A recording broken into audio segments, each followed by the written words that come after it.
முப்பாண்டி சித்தருக்கு 33 தேவாதி தேவர்களுக்கு 48,000 மகா முனிவர்களுக்கு 18 சித்தர்களுக்கு பிரபஞ்ச சக்திக்கு பரிபூரண ஆன்மாக்களுக்கு பட்டினத்தார் திருவடிகளுக்கு எல்லாம் வல்ல கடவுளின் அருள் கருணையினால் இங்கே கூடியிருக்கிற எல்லா பக்தர்களுக்கும் நமது திருக்கோவிலிலே நடத்துகிற அருள் நிறைந்த காட்சிகளை எல்லாம் யூடியூப் சேனல் மூலமாக உலகமெங்கும் பார்த்து தன் உள்ளத்துக்குள்ளே பிரார்த்தனை செய்து கொண்டிருக்கிற எல்லா பக்தர்களுக்கும் உங்கள் அனைவருடைய எண்ணங்களும் நிறைவேறி இந்த பூவுலகில் என்னாலும் நீங்கள் புனிதமாக வாழ வேண்டும் என்று சொல்லி உங்களுக்காக பிரார்த்தனை செய்து கொள்கிறேன்.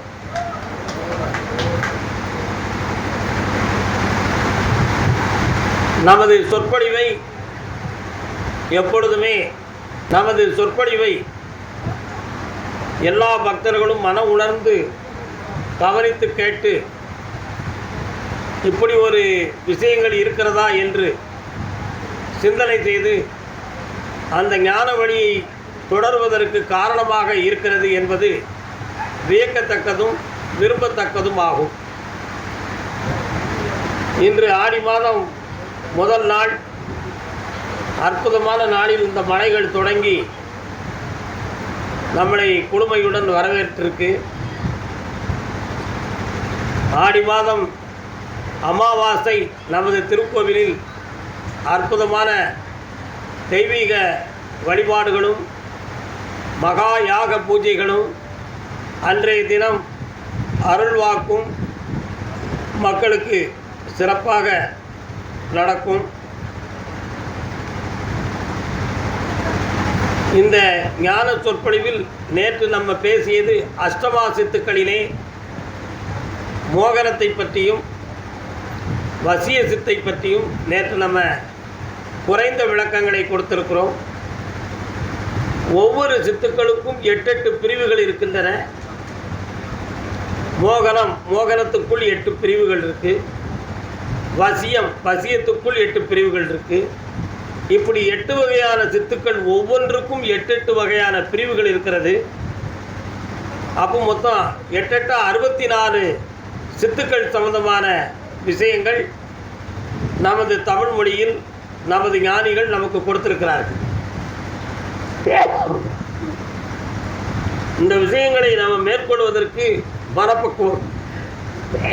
மனப்பக்குவங்கள் தேவை. அது மிகவும் முக்கியமானது. மனப்பக்குவத்துடன் கேட்கவில்லை என்றால் இந்த சித்துக்களுடைய விளக்கங்களை நாம் புரிந்து கொள்வது கடினம். மோகனம் என்றால் விருப்பத்தை உருவாக்குவது என்று நம்ம பேசினோம். வசியென்றால் வசியம் என்பது தன் பக்கம் வசப்படுத்துதல் என்பதை பற்றி பேசியிருந்தோம். அதற்கு என்னென்ன மந்திரங்களை எப்படி செயல்பட வேண்டும், எப்படி உள்ளவர்கள் அந்த மந்திரத்தை ஜெபித்தால் அது பலிதமாகும், பலன் கொடுக்கும் என்பதை பற்றி நேற்று நம்ம விளக்கம் கொடுத்தோம். இன்றைய தினம் உங்களுக்கு நம்ம கொடுக்கக்கூடிய சித்து என்னவென்றால் தம்பனம் என்னும் 3ஆம் நிலையான சித்தை பற்றி இன்று நம்ம விளக்கத்தை சொல்லுகிறோம். இந்த சபையில் இருப்பவர்கள் மட்டும்தான் இந்த சொற்பொழிவை கேட்கிறார்கள் என்று யாரும் நினைத்துவிட வேண்டாம். இந்த யூடியூப் சேனல் உலகம் முழுக்க ஒலித்து கொண்டிருக்கிறது, காட்சி கொடுத்து கொண்டு இருக்கிறது. அத்தனை பேர்களுமே இந்த சொற்பொழிவில் இருக்கக்கூடிய அஷ்டமா சித்துக்களினுடைய விளக்கங்களை கேட்டுக்கொண்டு இருக்கிறார்கள், பார்த்து கொண்டு இருக்கிறார்கள். பக்குவப்பட்டவர்கள், பாக்கிய உடையவர்கள் அந்த சித்துக்களை அடைகிறார்கள். தம்பனம் என்பது என்ன அப்படி என்று சொன்னால், தாம்பு என்பதனுடைய குறுகல். தாம்புனா கயிறு அப்படின்னு அர்த்தம். தாம்பு என்றால் கயிறு. கயிறு எதுக்கு பயன்படும்? கட்டுவதற்கு மட்டும்தான் பயன்படும். வேறு எதுக்கு பயன்படுது கயிறு? ஒன்று இழுத்தாலும் ஒரு பக்கத்தில் கட்டி தான் எடுக்கணும் இல்லையா? அப்போ அதுக்கு முழு பெயர் தாம்பு என்பதை முனிவர்கள் அந்த காலத்தில் தம்பு என்றும் தம்பனம் என்றும் சொன்னார். செயலை தம்பனம் என்றும் செயல்படுகிற பொருளை தம்பு என்றும் உரைத்ததுதான் மொழியினுடைய விளக்கம். கயிறு என்பது கட்டுவதற்கு பயன்படுத்துவதைப் போல தம்பனம் என்னும் சித்து பல கட்டுகளை உருவாக்குகிற சித்து ஆகும். இப்ப கட்டு என்பதற்கு ஒரு விளக்கம். ஒருவருடைய குலதெய்வத்தை கட்ட வேண்டுமானால் தம்பனம் என்னும் ஒரு சித்தை பயன்படுத்தி தன்னுடைய பிராண சக்தியை எழுப்பி பயன்படுத்துகிற தேவதா சக்தியை இணைத்து அந்த தம்பனத்துக்குரிய மந்திரத்தை அருமையாக நம்ம போதித்தோம் என்றால் அந்த தம்பன மந்திரத்தினுடைய சக்தியும் அந்த தேவதா சக்தியும் இந்த பிராண சக்தியும் சேர்ந்து ஒரு புதிய கிரியா சக்தியை உருவாக்கி அது எதை கட்ட சொன்னமோ அதை போய் கட்டிவிடும். இப்போ குலதெய்வத்தை கட்டிட்டான் அப்படின்னு ஒருத்தர் சொல்லுவாங்க. அந்த குலதெய்வத்தை கட்டுவதற்கு பயன்படுத்தக்கூடிய மந்திர சித்து மூன்றாவது சித்தாகிய தம்பனம் என்னும் சித்தாகும். எப்பேற்பட்ட குலதெய்வத்தையும் இந்த தம்பனம்ங்கிற சித்தால நிச்சயமாக கட்டிவிட முடியும். சில பேர்கள் குலதெய்வத்தை பற்றி ஒரு பெரிய விஷயம் என்றும் மகத்துவமான தெய்வம் என்றும் அதை யாராலும் கட்ட முடியாது என்றும் அவர்கள் தனக்குள்ளே கற்பனை செய்து கொண்டிருப்பார்கள். அது வெறும் புகழ்ச்சி தான். ஆனால் உண்மை அதுவல்ல. எப்பேற்பட்ட குலதெய்வத்தையும் தம்பனம் என்னும் மந்திர சித்தார் நிச்சயமாக கட்டிவிட முடியும். எடுத்துக்காட்டாக ராமாயணத்தில் ஆஞ்சநேயன் அனுமான் இலங்கைக்கு சென்று சீதாவை பார்க்க சென்றிருந்தார். நம்ம ராமகாதையில் படிச்சிருப்போம். அப்பொழுது அசோக வனத்தில் இருக்கக்கூடிய அசுரர்களை எல்லாம் அழித்தார். ராவணனின் மூன்றாவது மகனையும் அழித்தார். அதிகாயன் என்பவனையும் அழித்தார். ஒரு வானரம் தனது எல்லைக்குள்ளே இப்படி அழிவை உருவாக்கிவிட்டதே என்று நினைத்து ராவணன் போருக்கு புறப்பட்டார். அப்பொழுது விபீஷணன் கூறினார், ஒரு சிறிய வானரத்தை அழிப்பதற்காக ஒரு மகாராஜன் புறப்பட வேண்டாம், எத்தனையோ வீரர்கள் நம்மிடம் உண்டு, அவர்கள் செல்லலாம் என்று கூறினார். உடனே இந்திரஜித்து எழுந்து அந்த வானரத்தை நான் கட்டி இழுத்து வருகிறேன் அப்படின்னு சொல்லி புறப்பட்டார். யாரா? அனுமானை கட்டுவதற்காக. நாம் எல்லாருமே சொல்லுவோம், ஆஞ்சநேயன் அனுமானை யாராலும் கட்ட முடியாது, மந்திர சக்தியால் கட்ட முடியாது என்று நாம் சொல்லுவோம். ஆனால் இந்திரஜித்து என்பவன் ஆஞ்சநேயருக்கும் இந்திரஜித்துக்கும் ஒரு போர் நடந்துச்சு. அந்த போரில் எல்லா விஷயத்திலும் ஆஞ்சநேயன் அனுமான் வெற்றி கொண்டார். இறுதியில் இந்திரஜித்து தான் வீழ்ச்சி அடைந்து விட்டோமே, எப்படியாவது இதை கட்ட வேண்டுமே என்று நினைத்து பிரம்மாஸ்திரம் என்னும் ஒரு அஸ்திரத்தை எடுத்து பானத்தில் தொடுத்து இந்திரஜித்து ஏவி விட்டார். அப்பொழுது அந்த பிரம்மாஸ்திரம் கயிறாக மாறி ஆஞ்சநேயனுடைய தோள் பக்கத்தில் சென்றது. பிரம்மாஸ்திரம் என்னும் ஒரு அற்புத சக்திக்கு ஆஞ்சநேயர் என்கிற தெய்வம் கட்டுப்பட்டது. உடனே என்ன நடந்தது என்றால், அந்த கயிறு அனுமானை உடலெங்கும் கட்டி இழுத்து ராவணனுடைய கோட்டைக்குள் இழுத்து சென்றது. இதுவரை இன்னைக்கு இது போதும் இந்த சப்ஜெக்ட். ஆனால் அதற்கு பின்பு அந்த கட்டை அவிழ்த்தார். அது ஆஞ்சநேயருக்கு ஸ்ரீராமர் கொடுத்த சக்தி, சிவன் கொடுத்த சக்தி. ஆனாலும் குறுகிய காலத்தில் கட்டப்பட்டது தம்பனம் என்னும் மாந்திரிகத்தின் மகத்துவம் மிகுந்த சக்தி. அதனால் ஆஞ்சநேயரையே கட்டப்பட்ட ஒரு சக்தி தம்பனம் என்னும் அஷ்டமா சித்துக்களில் மூன்றாவது சித்தி என்னும் சக்தி ஆகும். அதற்கு பின்பு சீதா வரம் கொடுத்து, எந்த மந்திர சக்திக்கும் நீ கட்டுப்பட மாட்டாய், என்னுடைய ஆற்றல் உன் மேனியில் இருக்கும் என்று சிரஞ்சீவி வரத்தை கொடுத்தாய். அதற்கு பிறகு ஆஞ்சநேயனை யாராலும் கட்ட முடியவில்லை, இன்று வரை என்றும் நடக்காது அது.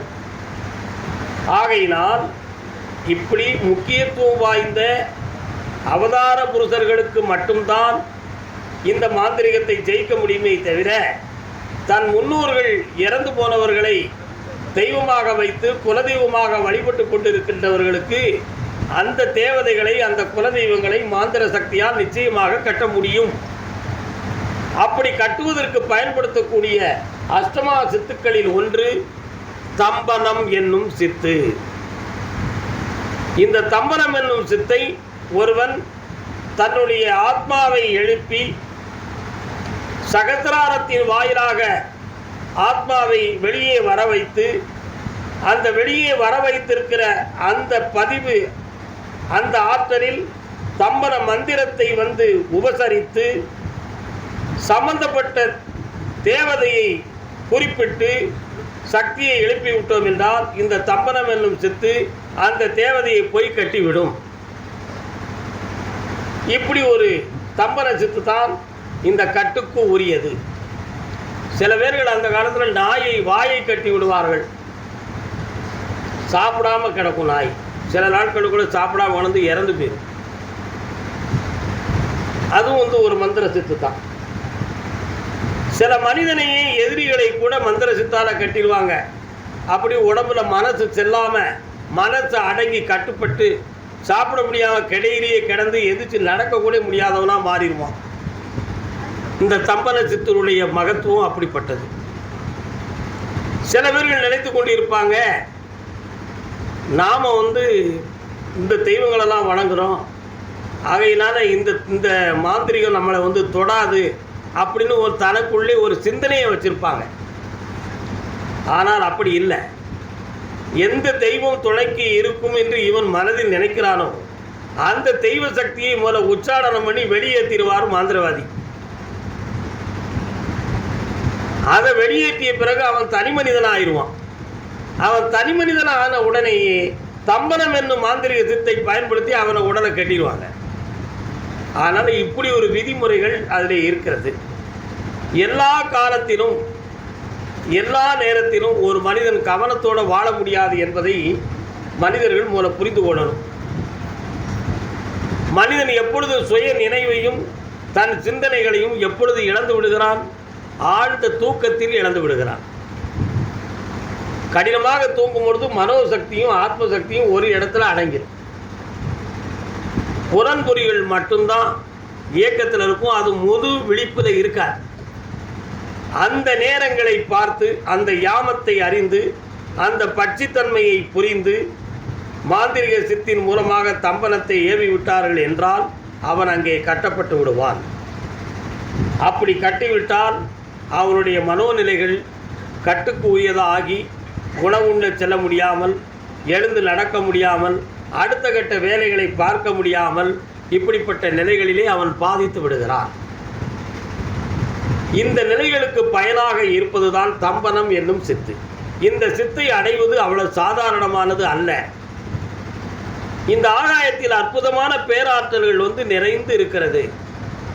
அந்த சித்துக்களுக்குரிய ஒலியை தன்னுடைய 7 ஆதாரங்களிலே எழுப்பி, அந்த 7 ஆதாரங்களில் எழுப்பி விசுத்தியிலே நிறுத்தி, விசுத்தியிலே நிறுத்தப்பட்ட அந்த ஒலியை வாயால் உரைக்காமல் மனோநிலைகளால் உணர வைத்து, உணர்த்த வைத்து, எழுப்பி தன் பிராண சக்தியிலே கலந்து சம்பந்தப்பட்ட தேவதைகளை வசமாக்கி செய்தால் மட்டும்தான் இந்த சித்து செல்லுபடியாகும். இல்லை என்றால் இந்த சித்து ஜெயிக்க முடியாது. ஆகினால் 3வது சித்துடைய தன்மை இப்படிப்பட்டது தான். 3வது சித்து மனிதனுடைய மனதை கட்டிவிடும், உணர்வை கட்டிவிடும், மனிதனையே கட்டிவிடும். அப்படிப்பட்ட சித்து இந்த மாந்திரிகத்தில் தம்பனம் என்னும் ஒரு சித்து. இந்த சித்துக்களை பயன்படுத்தக்கூடியவர்கள் மிகவும் விவரமானவர்களாக இருப்பார்கள். அந்த சித்தை அடைந்த உடையவர் பக்கத்தில் வருகிற பொழுது ஞானத்தை அறிந்தவன் புரிந்து கொள்வான், இவன் இந்த மாந்திரிக சித்து அடைந்திருக்கிறான் அப்படி என்பதை ஞானி புரிந்து கொள்வான். ஞானத்தை புரிந்தவன் அவனை புரிந்து கொள்வான். அப்படி அடையாதவனை ஒன்றுமே ஞானியான கண்டுபிடிக்க வேண்டிய அவசியமே இல்லை. ஏனென்றால் அது தேவையே இல்லையே. ஆகையினால் அந்த சித்தை அடைந்தவர்களுடைய உணர்ச்சியிலேயே, அந்த மந்திரவாதியினுடைய உணர்ச்சியிலேயே, மூச்சு காற்றிலேயே அவர் அடைந்த சித்துக்கள் வெளிப்படும் என்பது மட்டும்தான் உண்மை. அவர் அடைந்த அந்த சித்து தன்மை அவருடைய மூச்சு காற்றிலும், பார்வையிலும், உணர்விலும், அதிர்வு அலைகளிலுமே அந்த சித்துக்கள் வெளிப்பட்டு விடும். அப்படி வெளிப்படுவதை புரிந்து கொள்ளக்கூடியவன் மகானாக ஞான நிலை அறிந்தவராக இருப்பார். அவ்வளவு பெரிய மகத்துவம் அந்த சித்துக்கு உண்டு. அந்த சித்தை தனக்குள்ள கூட கட்டி வைக்க முடியாமல் உணர்வலைகளிலே மீட்டிவிடக்கூடிய ஆற்றல் மிகுந்ததுதான் இந்த தம்பரம் என்னும் சித்து. அந்த சித்துக்களை பயன்படுத்தித்தான் இப்படி உயிரினங்களை, மனித இனங்களை, சில தேவதைகளை கட்டி வைத்து அது மூலமாக பல்வேறு வித்தைகளை, வேறுபாடுகளை செய்து இந்த செயலை பயன்படுத்த அந்த தம்பரம் என்னும் சித்து பயன்பட்டு கொண்டிருக்கிறது. இந்த சித்தை வரம் வாங்கியவர்கள் காலத்தை அறிந்து பயன்படுத்துவார்கள். வரம் வாங்காதவர்கள் எப்பொழுதும் சதா காலகட்டமும் தொழிலாக பயன்படுத்துவார்கள். அவர்கள் அடைந்த சித்துக்கு அது நிச்சயமாக லாபத்தை கொடுக்கும். ஆனால் யாராக இருந்தாலும் மாந்திரிகத்தில் கட்டுப்பட வேண்டிய நிலை சராசரி மனிதர்களுக்கு உண்டு. ஆனால் சித்தர் நிலை, ஞான நிலையை அடைந்தவர்களுக்கு எந்த மாந்திரிக சித்துக்களும் எந்த மாந்திரிக சக்திகளும் அவர்கள் மேனியவோ ஆத்மாவையோ தொடப்போவதே இல்லை. ஏனென்றால் சித்தர் ஞானம் என்பது ஆத்ம சக்திக்கு மட்டும்தான் வலிமையானது. அவைகளால் ஞானத்தையும் தெய்வீகத்தையும் மட்டும்தான் உணர்த்த முடியுமே தவிர இந்த மாந்திரிக சித்துக்களுக்கு அவைகள் கட்டுப்படாது என்பதை உணர்த்தி இன்றைய தினம் அஷ்டமா சித்துக்களில் 3வது சித்தாகிய தம்பரம் என்னும் சித்தை உங்களுக்கு விளக்க உரையை சொல்லி சமர்ப்பித்து மாசற்ற மனதில் இறைவன் குடியிருப்பான் என்ற சக்தியை உணர்த்தி மாசிலா மனமே ஈசன் கோயில் என்று சொல்லி அருள்வாக்கை நாம் தொடங்குவோம், ஆனந்தத்தை பெறுவோம் என்று சொல்லி வாழ்த்துகிறேன். வணக்கம்.